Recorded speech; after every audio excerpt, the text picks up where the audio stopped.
Bonsoir. Vous êtes enseignante, chercheur en économie. Comment les géants du streaming expliquent cette hausse de prix? Eh bien, cette hausse de prix, elle s'explique par plusieurs phénomènes. D'abord, pour un petit rappel historique, les géants du streaming type Netflix et Spotify sont apparus dans notre vie il y a 10 ans. Et il y a 10 ans, on n'avait pas d'usage il y a une dizaine d'années, on n'avait pas d'usage du streaming. Et donc, sur la première phase de ces 10 dernières années, eh bien, ces géants du numérique, ils nous ont réussi à nous convertir d'un non-usage à un usage du streaming musical, du streaming vidéo. Et c'est aujourd'hui largement rentré dans nos habitudes. Ça, c'est la première phase. Et puis, deuxième phase, on arrive aujourd'hui dans une phase où le marché et les consommateurs eh bien, sont venus nombreux sur ces plateformes et qu'il ne reste finalement plus beaucoup de nouveaux consommateurs possibles. On est face à un marché qui serait devenu finalement relativement mature. Et en parallèle, eh bien, Netflix, Spotify ont vu arriver différents concurrents comme Apple Music ou encore Amazon Prime pour le secteur de la vidéo. Et donc aujourd'hui, eh bien, nos plateformes, elles sont face à une concurrence et un marché où on n'a pas beaucoup de nouveaux consommateurs. Et donc, la façon pour elles de s'en sortir, eh bien, c'est d'augmenter le prix de leurs abonnements. Est-ce que cette hausse est une tendance qui va s'installer dans le temps?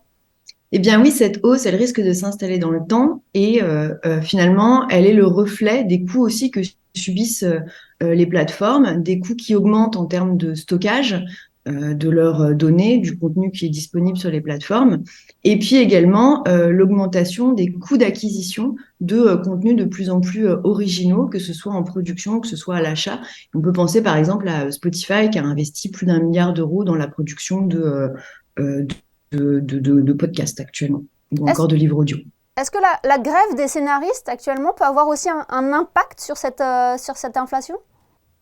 Alors, sur l'augmentation des coûts, il va y avoir à un moment donné effectivement une sorte de pénurie. En fait, on ne s'attend pas souvent à avoir de la pénurie dans le domaine culturel puisqu'on a toujours une offre pléthorique. Mais à un moment donné, effectivement, le coût de chaque série, de chaque film, les films et les séries vont devenir plus rares. Et donc, on le sait en économie, à partir du moment où un bien est rare, son prix va augmenter. Il y a une nouvelle stratégie aussi pour les géants du streaming vidéo, avec des offres avec ou sans pub. Là aussi, c'est pour quand même essayer de conserver les consommateurs, les clients qui sont déjà acquis. Exactement, cette stratégie, alors c'est une double stratégie, c'est à la fois essayer de limiter le partage de comptes qui était jusque-là largement répandu et donc en offrant aux consommateurs un abonnement à un prix inférieur mais de moindre qualité et puis toujours finalement dans cette logique d'essayer de capter le maximum de consommateurs payants. Est-ce qu'à terme, ces plateformes de streaming peut être un modèle menacé? Pour le moment, c'est pas du tout la tendance qui se dessine.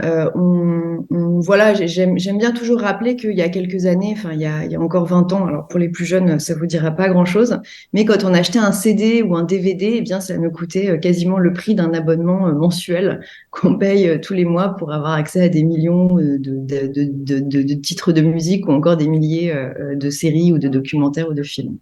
Eh bien, merci beaucoup, Marianne Lumeau, de nous avoir éclairé à ce sujet sur Monaco Info. Merci infiniment.